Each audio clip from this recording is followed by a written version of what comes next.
Eta hauteskundez ari garela, behingoz ados gaude, bai unionistak, bai ez direnak, ez garenak, hain unionistak, eta zer denak daukagu nahi berdina. Etxe bizitza eta osasungintza, alegia, bi gauzak, zail xamarrak ditugunak.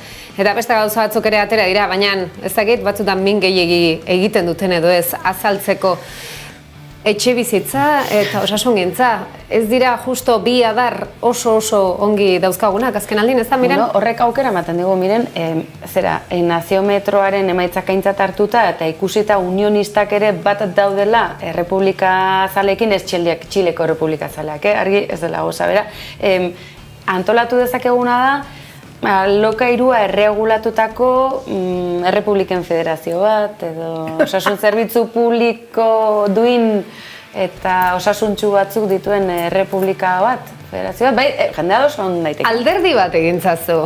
Ez. Egintzazu alderdi bat. Ez daude Nik azetaria nahi, ez da. Ezkertiarrak, baino, hola pixka bat besoa zabaldu dutena gai sozialekin eta ez da pixka bat hola luzatu dutenak. Pixka bat alde batera utzi dutenak, ez alda existitzen. Egon badira, ez da dirudinez, teorian bintzat, ez da? Bai, ikusi duzuen, nago albak Juan Carlos Izagirrentzat eskatu dula bozka? Bai. Bai, bueno, holako herria holakoa da, bai.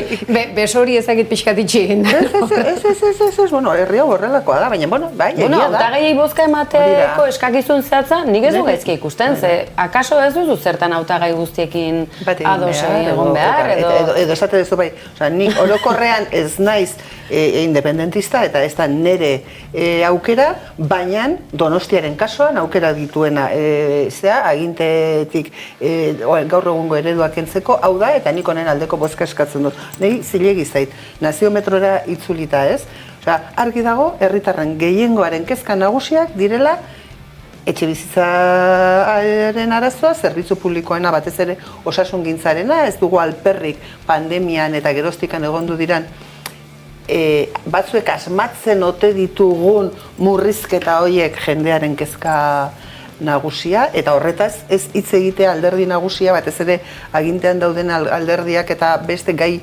txikiei heldu nahi txikiei edo borain jorratzen ez ditugun gaiei heltzea bada adierazgarria, ez? Baina, bueno, egia bada hoi dala herritarren kezka nagusia, heldu diezaiogun, hoiek konpontzeari. Leno, ekinek esan du, ez da, hauteskunde garaietan badirela betaurrekoak jarri eta begiratzeko betaurrekoekin horrela albisteak, eta kaso osasungintzan ere hitz egiten ari garela, orain esan dute, ope pila bat aterako dira, eta jende pila bat sartuko dugu, eta zerrendak irikiko ditugu, eta betaurrekoak jarri behar berriro, ez da, Maider?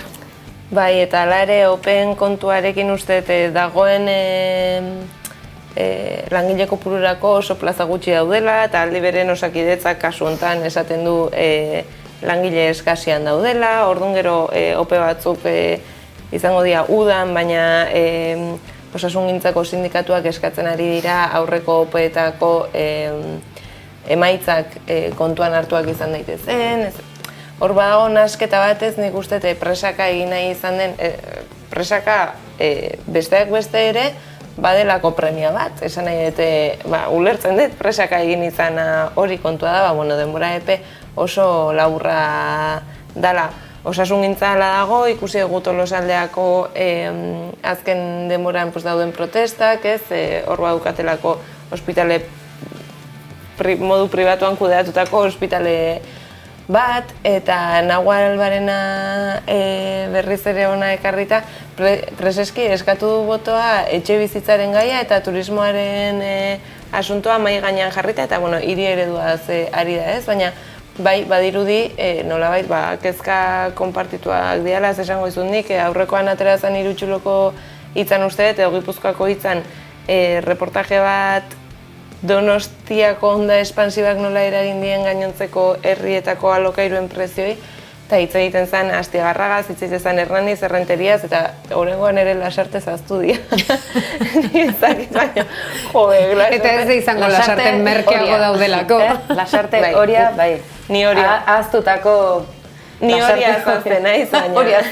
Teruel, Euskal Herriko Gipuzkoaldeko gure Teruel. Ala gea, eta Lasarten ere badaude alokairurako prezio izugarri garestiak, ikusi dugu Donostiko jendea etortzen ari dela, gu noski gu oso irekia gera edozein tokitako jendea ekartzeko, baina eskatzen dugu ere ona begiratzeko eta guk ditugun problemak ere. Ja, baina alokairua 900 eurotan jartzen danean ja, edo leku xistrinekoa, baina ez da torrain bat, ez da? Leku xistrina ez zegoen lasarte hori, eta ze ondarri bizari zen. Argi, ni tabakalera ondoan bizi naizela. Hori da, zona 0, deritzon hori, ez Hernani kalea.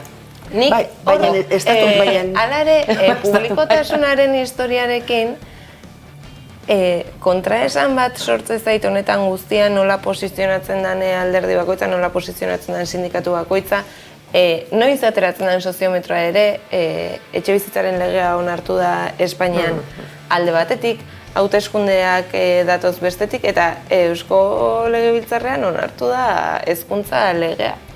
Eta hezkuntza legearekin pototxo handia daukagu, seguraski gutako batzui modu politikoan baino personalagoan eragiten digulako bestalde ere, hezkuntza publikoaren aldeko edo sistema erabat publikoaren aldeko autu politikoa egin, ez? Nolabait beste nolabaiteko ereduak bilatu hezkuntza denontzako izan dadin, baina ez dadin sistema publikoaren pean edo kokatu. Bueno, en fin, ez da bai da hor dago, eta niri ez inkurioso joa egite zait osasun sistema publikoaren defendatzaile totalak izatea eta oso argi eukitzea ze balio importantea dan osasungintza zerbitzu publikoak edukitzea, eta alderantziz hezkuntzarekin kostatzen zaigu hainbeste konsensu bat lotzea sistema publikoaren inguruan. Usted pentsatu beharko genukeen zerbait dela. Askotan alare hainbeste pentsatu, eskerrak gero ikusten da jendeak telebista ez, nik telebista eta plataformeta jotzen duela, eta orduan iragarki labur bat irati ikusgai dagoela ja plataformetan, eta eskerrak batzutan ere arnaz pixka bat hartu dezakegun, ze zaila da, albistegi zerbitzuak, editorialak direnak batetik, edizio digitalak, batzutan kosta egiten du landutako edukietara heltzea, eta esatea, honek arima aberastu egin dit. Etengabeko gerra bat da, igual du, zertaz ari garen, eta uste dut klase politikoak eta aginte postu eta helduko den klase horrek baduela asignatura hau, batez ere gizartearen osasuna zaintze aldera, eta hauteskundetatik haratago ere ez, pixka bat etorkizun oparo bati begira, ez da.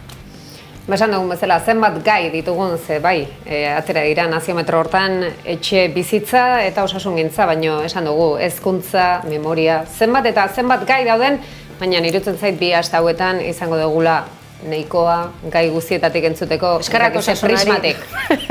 Eskerrak osasuna, bai, eskerrak osasuna hau gure nafarra dugu ekine eta ingurumari guztionetan, larun batean, eta hori ere puntu txiki bat esateko kontua da, denak osasunaren partido ikusten, baina Euskal Herrian ikuslekuota oso txikia euskeraz ikusi zutenek, eta askoz handiagoa berriz erdalkatean ikusi zutenek. Hori ere bada adierazgarri, beste behin, denak bai, euskeraz kontsumitu nahi dugu, eta euskeraz dagoenean gaztelerara jotzen dugu. Baina, esan dakoa, hau osasuna, eta zena ezu esatea, ez geni, jago barrasate, forever and ever.